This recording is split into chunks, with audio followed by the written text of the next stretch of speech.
नमस्कार दोस्तों चलिए आज एक ऐसी शख्सियत को याद कर लेते हैं जिसकी पुण्यतिथि इन्हीं दिनों में है।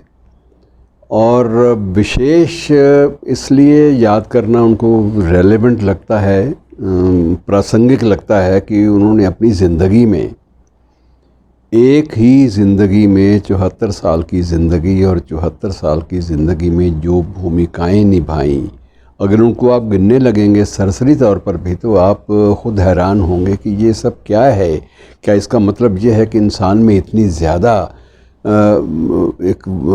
ज़्यादा प्रतिभा होती है कि वो अलग अलग किस्म की भूमिकाएं इस तरह से निभा ले और सारी भूमिकाओं में वो सफल घोषित हो, सिवाय एक भूमिका के।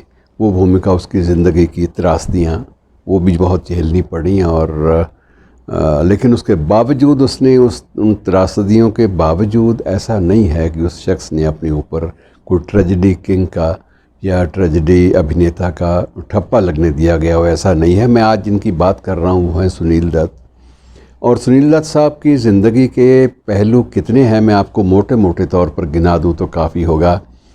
कुल फिल्में 187 फिल्में, 187 फिल्में। ये नॉर्मली सामान्य रूप से आपको किसी भारतीय अभिनेता के खाते में दर्ज दिखाई नहीं देंगी।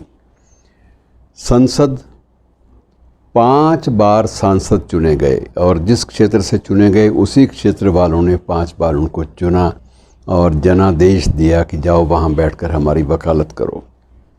तीसरा रूप केंद्रीय मंत्रिमंडल में सदस्यता का। केंद्रीय मंत्रिमंडल में इनके पास खेल मंत्रालय था और एक दो और मंत्रालय थे और उनमें भी सफल भूमिकाएं निभाईं। चौथी भूमिका जो विशेष रूप से जिसका उल्लेख करता हूं कि जब अपने घर में आग लग जाए, मेरा मतलब ये है कहने का कि जब अपना ही पंजाब जिसको बहुत प्यार करते थे, अपने पंजाब में जब आतंकवाद था तो उन दिनों भी उन ज़ख्मों को, आतंकवाद द्वारा दिए गए ज़ख्मों पर मरहम रखने के लिए और एक नई चेतना जगाने के लिए उन्होंने एक यात्रा शुरू की थी, पद यात्रा। और वो इतनी लंबी पद यात्रा था कि उसका अपना एक इतिहास बना और हर जगह जाकर उन्होंने ये संदेश दिया कि दोस्तों मरने मराने से कुछ नहीं होगा, जीने से कुछ होगा और ज़िंदगी को जीना है तो उसके डर ये हैं।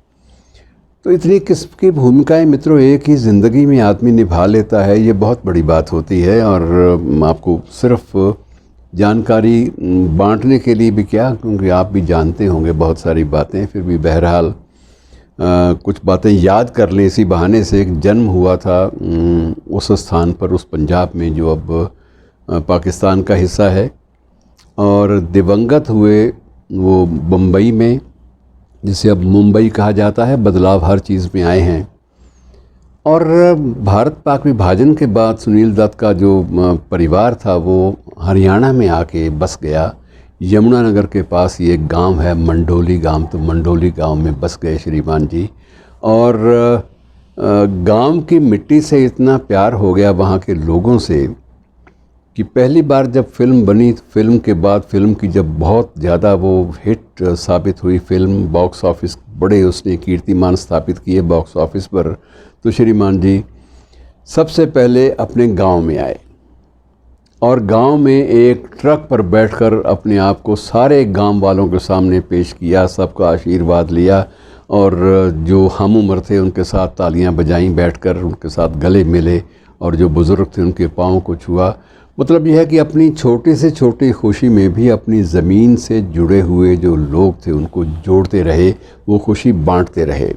एक इनमें स्वभावगत ये था कि खुशियाँ जो हैं हमेशा बांटनी चाहिए और गम भी पूरे के पूरे बांट लेने चाहिए। आरज़ू ये थे कि एक बार मन में आया था कि ज़िंदगी बितानी है तो नरगिस के साथ एक बंगला इम्पीरियल हाइट्स के नाम से बनाया और मन था कि उस बंगले में नरगिस के साथ बाकी ज़िंदगी काटूंगा, लेकिन वो मुमकिन नहीं हो पाया क्योंकि उससे पहले नरगिस को पहले जॉन्डिस की शिकायत हुई। उसके बाद जब जांच पड़ताल कराई गई तो फिर वो शक निकला कि कैंसरस है मामला, लिवर का कैंसर है। और उसके बाद जब विदेश गई तो फिर वहाँ से वापस नहीं लौट पाई, जीते जी नहीं लौट पाई। और ये सदमा सुनील दत्त के लिए बहुत बड़ा था, उसको ये बर्दाश्त नहीं कर पाए क्योंकि उससे ये भावनात्मक रूप से जुड़े हुए थे। और एक दिलचस्प बात छोटी सी इसमें यह भी है कि जब भी बाहर जाते हमेशा नरगिस के लिए एक साड़ी ज़रूर ख़रीद के लाते थे। लेकिन टेस्ट और चयन के बारे में वो कहते थे कि ज़िंदगी में मुझे चुनना जो है सिर्फ़ एक ही चीज़ आई है और वो है मेरी माशूक या मेरी पत्नी। वो मैंने ठीक चुनी, बाकी चीज़ों के चुनाव में मेरा जो है वो बहुत ज़्यादा दखल नहीं रहा। बहरहाल सिर्फ़ अपनी मोहब्बत का इजहार करने के लिए जहाँ भी जाते एक बार वहाँ से साड़ी ज़रूर नरगिस के लिए लेके आते।